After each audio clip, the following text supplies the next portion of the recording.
Dahulu ketika kamu tidak mengenal Allah, kamu diri kepada Allah-Allah yang pada hakikatnya bukan Allah. Tetapi sekarang sesudah kamu mengenal Allah, atau lebih baik sesudah kamu dikenal Allah, bagaimanakah kamu berbalik lagi kepada roh-roh dunia yang lemah dan miskin dan mau mulai memperhambakan diri lagi kepadanya? Saudara, sampai di situ kita lihat bersama. Tetapi setelah genap waktunya Allah mengutus anaknya yang lahir dari seorang perempuan dan takluk kepada hukum Taurat. 380 tahun Tuhan tidak berbicara. Sampai genap waktunya, akhirnya Tuhan dia mengutus anaknya, yaitu Yesus yang adalah Allah itu sendiri. Kita harus percaya bahwa Yesus itu Tuhan. Katakan ya, jangan mau digoyangkan dari iman kita, saudara. Yesus adalah Tuhan. Tetapi setelah genap waktunya, maka Allah mengutus anaknya yang lahir dari seorang perempuan dan takluk kepada hukum Taurat. Ia diutus untuk apa? Untuk menebus mereka yang takluk kepada hukum Taurat, supaya kita diterima menjadi anak. Kita tahu hukum Taurat diberikan, saudara. Tidak ada seorang pun yang bisa selamat karena melakukan hukum Taurat, karena tidak ada seorang pun yang mampu melakukan itu. Ya, dan kalau kita tidak melakukan, Alkitab berkata hukum Taurat itu mata ganti mata, gigi ganti gigi, nyawa ganti nyawa. Tidak seorang pun bisa diselamatkan karena melakukan hukum Taurat. Tidak bisa, saudara. Karena itu Allah melihat ya manusia membutuhkan kasih karunia. Sehingga Tuhan turun sendiri ke dalam dunia ini, dan dia dikatakan ya datang untuk menebus. Kalau namanya menebus itu, saudara pernah nggak ya menggadaikan sesuatu di penggadaian ya? Ada di sini, nggak usah angkat tangan ya. Menyelesaikan masalah tanpa ya, slogannya bagus. Menyelesaikan masalah tanpa masalah. Kalau tidak bisa bayar cicilan bulanan, jadi tidak ada itu menyelesaikan masalah tanpa masalah. Kalau kita menggadaikan sesuatu ya, maka kita harus menebus supaya barang itu kembali menjadi milik kita. Waktu manusia jatuh ke dalam dosa, manusia tergadaikan kepada maut karena keinginan hatinya sendiri yang berdosa. Dia tergadaikan kepada maut, saudara. Ya, dan ya kebinasaanlah yang akan menjadi bagian manusia. Tapi karena begitu besar kasih Tuhan kepada manusia, darahnya sendiri yang menebus. Ya, Yesus itu dia yang membayar dengan darahnya sendiri, karena tidak ada lagi yang bisa menebus kita dari dosa. Makanya dia turun, dia yang membayar lunas. Kita ini ditebus dari maut, dari iblis, diambil kembali menjadi miliknya, saudara. Dan dikatakan kita ini ditebus, saudara, oleh Kristus ya, yang datang memberikan kita ini ya tebusan kepada maut, sehingga kita bisa diterima menjadi anak ya. Bukan hamba tetapi anak, saudara. Ayat 6 dikatakan, karena kamu adalah anak, maka Allah telah menyuruh roh anaknya ke dalam hati kita yang berseru apa? Ya Aba, ya Bapa. Saudara, saya mau tanya kepada kita semua yang hari ini mengaku Kristen atau pengikut Kristus. Ini rahasia yang begitu besar. Dikatakan kalau kita adalah anak, maka Allah itu menyuruh roh anaknya itu datang ke dalam hati kita. Amin. Saudara bayangkan kalau roh anaknya, roh Kristus itu datang dalam hati kita, dalam hidup kita. Di ayat yang lain firman Tuhan berkata, tidak tahukah kamu bahwa roh yang membangkitkan Kristus dari antara orang mati itu ada di dalam dirimu. Saudara, kalau roh yang membangkitkan Kristus dari antara orang mati, Roh Kudus, Roh Allah sendiri itu ada dalam hidup kita. Saya mau tanya saudara, apa yang tidak bisa kita lakukan bersama Dia? Jadi tidak ada seorang pun yang berkata saya nggak bisa mengampuni Bu. Karena terlalu sakit apa yang Dia buat kepada saya. Ketika Roh Kristus itu ada dalam diri kita, nggak akan ada yang bilang, Bu saya nggak bisa lepas dari rokok. Nggak akan ada yang bilang, Bu saya nggak bisa lepas dari dosa. Roh yang membangkitkan Kristus dari kematian itu ada dalam diri kita. Itu wow saudara, amin. Mari kita mengerti rahasia ini.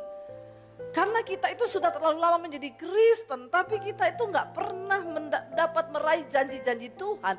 Karena kita nggak ngerti kebenaran ini saudara. Saya berdoa supaya kita ini tidak menjadi Kristen biasa-biasa saja, amin. Tapi kita menjadi Kristen yang luar biasa. Karena ada roh Kristus dalam hidup kita. Kalau ada Roh Kristus dalam hidup kita, saya yakin gak ada orang Kristen yang hidupnya baru ada masalah sedikit udah keok, udah gak Tuhan-Tuhanan lah. Kenapa? Saya ini sudah berdoa, udah pelayanan di gereja, tapi buktinya mana? Kadang-kadang kita berjumpa dengan orang Kristen yang model begini nih saudara, saya paling gregetan ya. Kalau datang berkata, Bu doain Bu, saya ini masalah saya berat, ya saya ini sampai mau bunuh diri. Kenapa? Bertubi-tubi masalah saya. Ya suami saya tuh nggak bertobat. Saya bilang berdoa Bu. Sudah. Ya Ibu Debbie enak bilang berdoa. Saya sudah berdoa bertahun-tahun. Buktinya suami saya nggak bertobat Bu. Ya. Coba kalau ibu rasa suami saya. Saya bilang saya nggak mau rasa suamimu. Saya punya suami sendiri. Siapa suruh kau kawin sama dia? Orang Kristen tuh kadang aneh ya. Suruh berdoa bantah saudara. Ibu sih gak rasa suami saya. Yo aku mau rasa suamimu. Lawang aku duwe bojo dewe. Ngopo aku rasa suamimu. Ya karepmu lah siapa suruh ya. Saudara, ketika kita mengerti bahwa ada Roh Kristus dalam diri kita, maka kita tidak akan jadi Kristen yang sembarangan.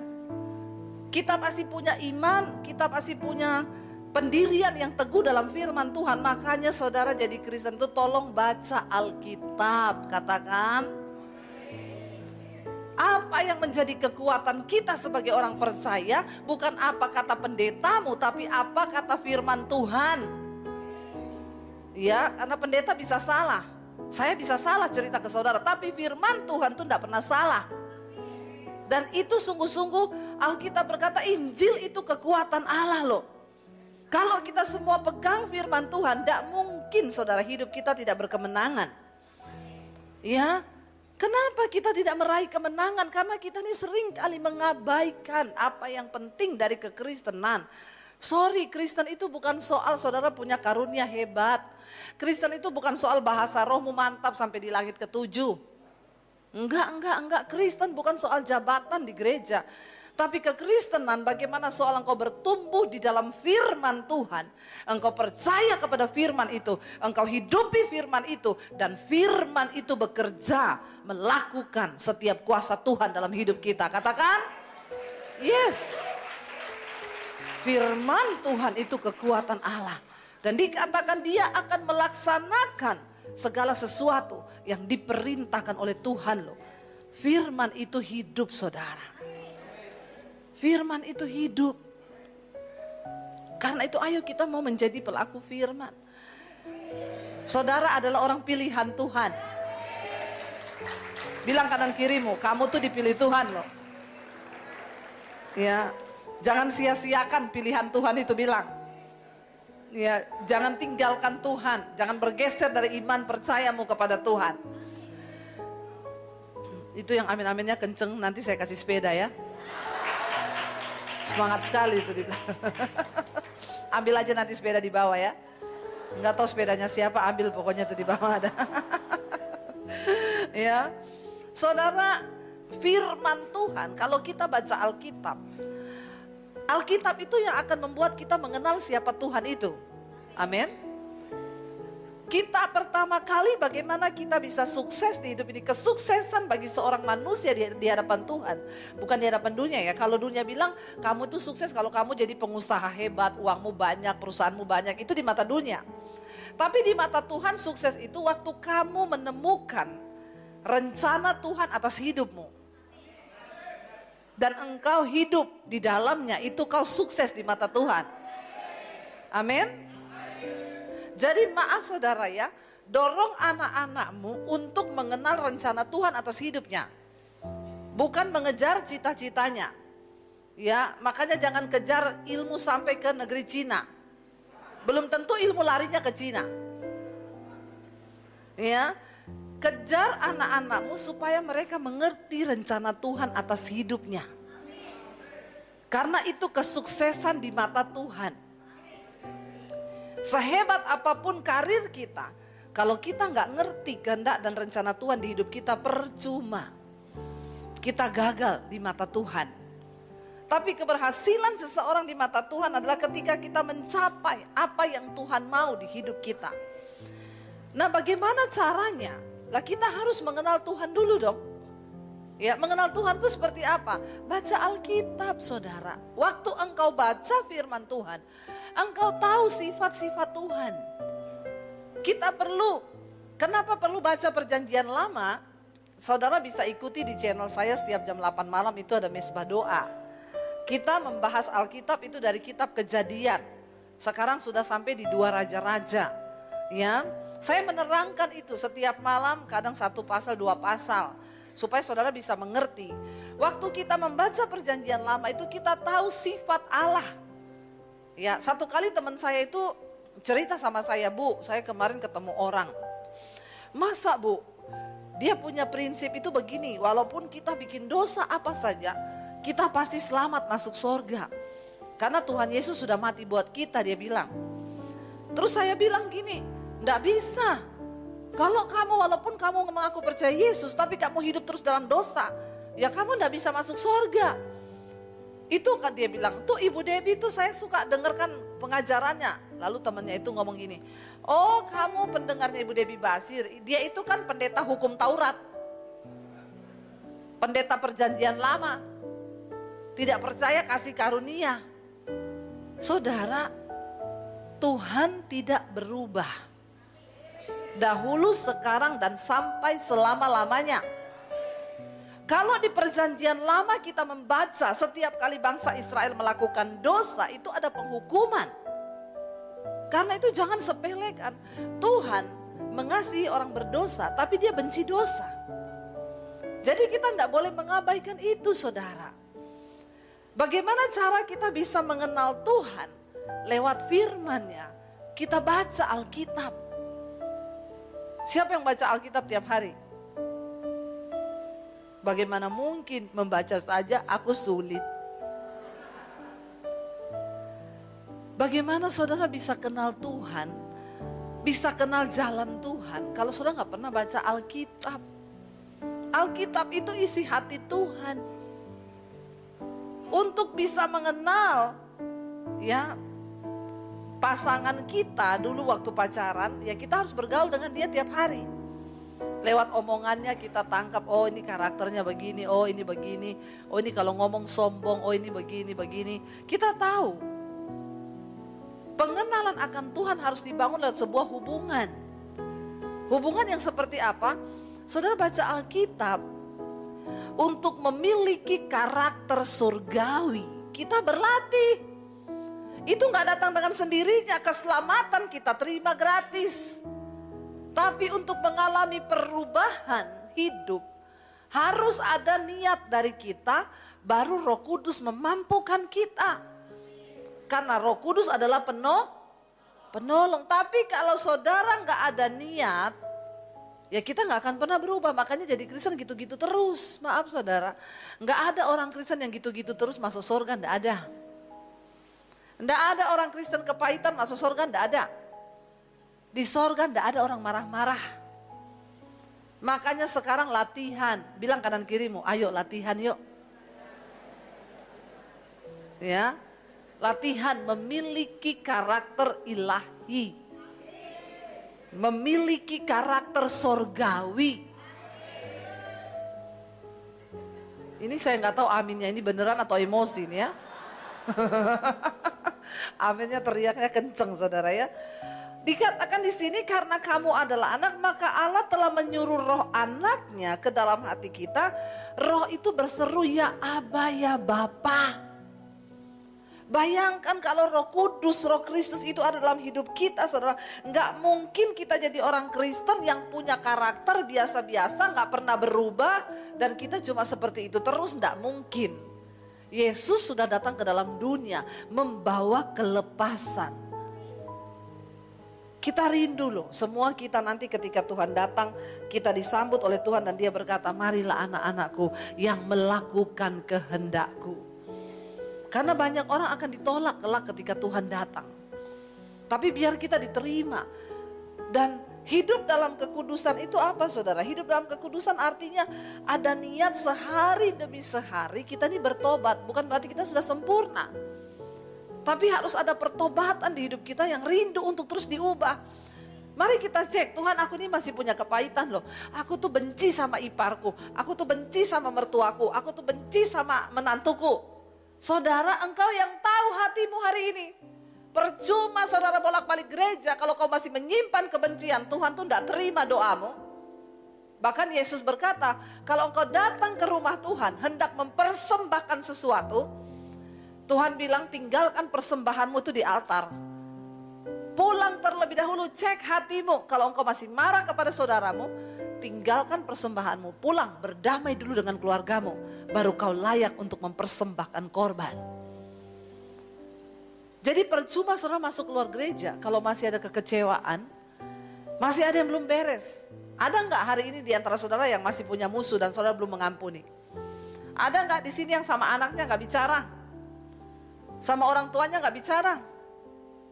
Sama saudaranya gak bicara. Bertobat loh saudara. Ya Tuhan bilang kalau kepada manusia yang kelihatan saja engkau tidak bisa mengasihi, bagaimana kepada Tuhan yang tidak engkau lihat. Amin saudara. Ayo kita mulai melatih diri kita untuk kita ini dibereskan. Karena Roh Kristus itu disuruh datang ke dalam hati kita. Ayat 7 dikatakan, jadi kamu bukan lagi hamba, melainkan anak. Hamba itu orang yang diperbudak. Hamba itu tidak punya hak atas hidupnya. Hamba itu harus nurut kepada apa yang disuruh. Waktu kita jatuh ke dalam dosa, kita menjadi budak dosa. Dan manusia dipikat dan diseret olehnya. Kita diseret oleh dosa tanpa ada kekuatan untuk melawan. Tapi engkau diangkat menjadi anak Allah saudara. Kita harus berkata, aku bukan lagi hamba dosa. Tapi hari ini aku adalah anak Allah. Aku dimerdekakan. Aku dikuduskan dan aku punya kuasa. Anak itu punya kuasa, hamba tidak punya kuasa. Hamba itu disuruh apa aja harus nurut. Zaman dulu hamba itu budak saudara. Budak itu kalau sudah terjual, dia bahkan kehilangan hak atas hidupnya, atas nyawanya. Tuannya boleh membunuh dia kapan saja kalau dia sudah dibeli. Makanya Alkitab bilang, kamu bukan lagi hamba, tapi kamu anak. Kita anak, kita punya kuasa saudara untuk menaklukkan segala sesuatu karena Roh Kristus ada dalam hati kita. Roh itu yang membuat kita berseru, ya Aba, ya Bapa, kita dimerdekakan. Ketika saya mengenal kebenaran, Alkitab berkata, kebenaran itu akan memerdekakan kamu. Saya diubahkan Tuhan. Sehari demi sehari karakter saya berubah. Yang tadinya saya pemalas, saya jadi rajin. Yang tadinya saya pemarah, saya mulai sabar. Yang tadinya saya pelit, pelitnya melitit. Ada di sini yang pelit, tidak usah angkat tangan. Di dalam hati saja ya. Alkitab bilang orang kikir tidak masuk surga. Orang pelit tidak masuk surga loh.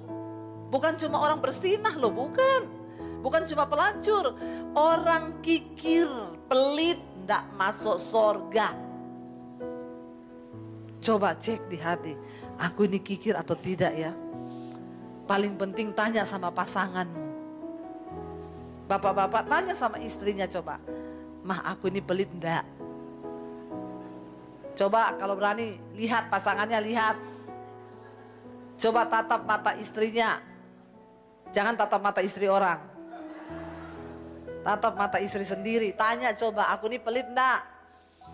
Saudara, waktu kita ini bertobat menerima Kristus, maka Tuhan ubahkan kita.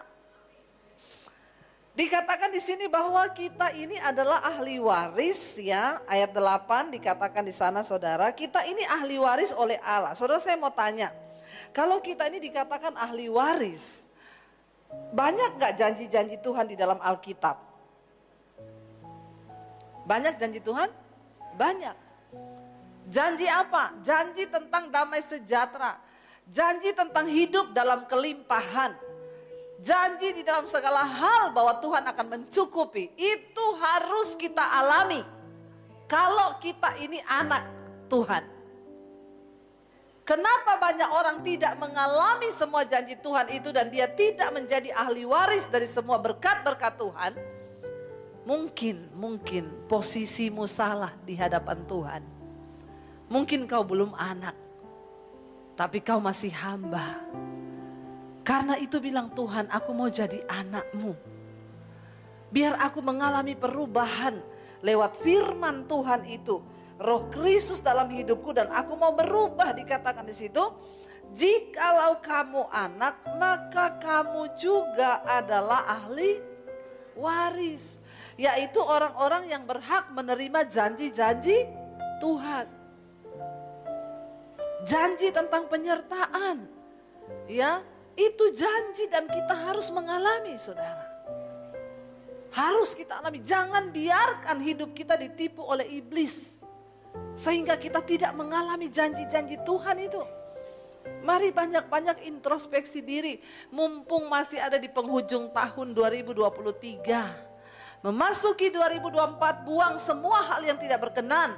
Agar hidup kita ini boleh sungguh-sungguh menikmati janji Tuhan di tahun 2024. Katakan amin. Tidak perlu takut dengan apapun yang akan terjadi. Sekalipun dunia ini akan digoncangkan, kata firman Tuhan. Kalau kita hidup berdasarkan firman Tuhan, dikatakan kita akan tertinggal sebagai umat yang tidak tergoncangkan. Katakan amin, saudara.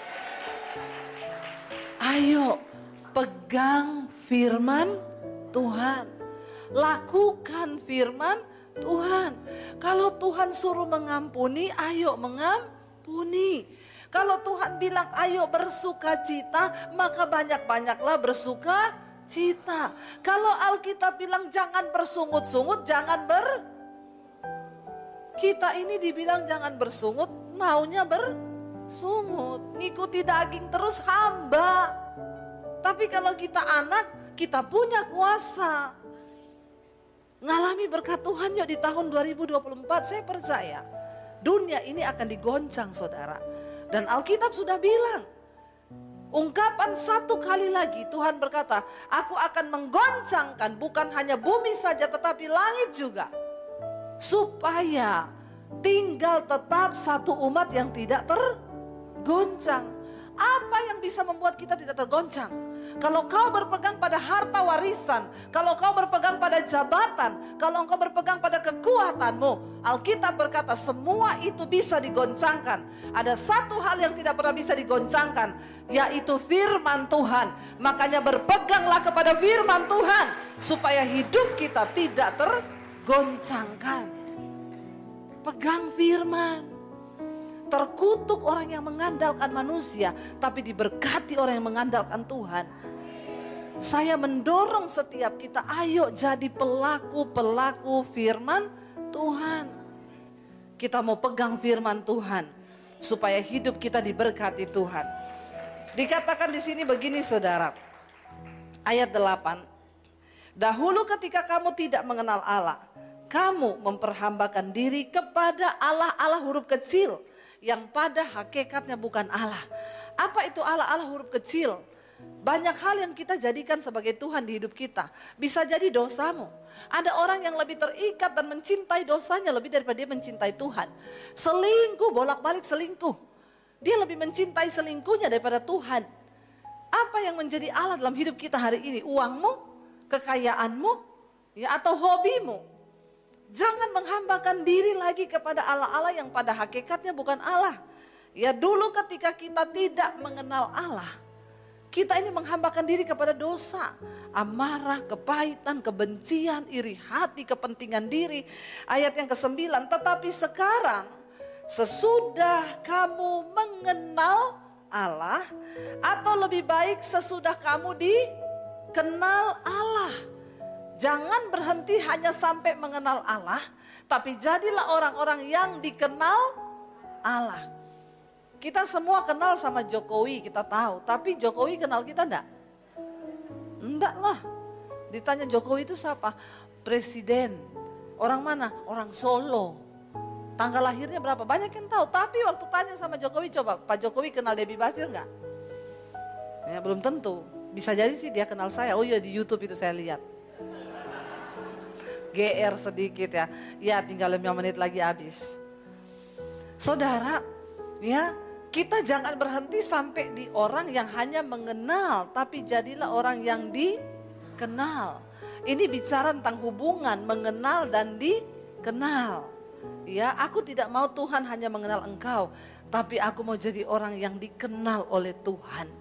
Karena ini penting. Waktu Yesus datang kedua kali, dia cuma mencari orang yang dikenalnya, saudara. Ya, bagaimana kita menjadi orang yang dikenal Tuhan? Ayo lakukan firman, dikatakan ya, jadi setelah kamu mengenal Allah, atau lebih baik sesudah kamu dikenal Allah, bagaimanakah kamu berbalik lagi kepada roh-roh dunia yang lemah dan miskin, dan mau mulai menghambakan diri lagi kepadanya. Jangan mau lagi diperhamba sama roh-roh dunia yang miskin itu. Amarah, ya, perpecahan, kedengkian, sakit hati, kekecewaan, roh sungut-sungut. Ayo kita bangkit hari-hari ini, saudara. Senangkan hati Tuhan, saudara. Dan kita akan melihat Tuhan menyertai, sebab kita dikatakan anak. Dan kalau kita anak, kita adalah ahli waris.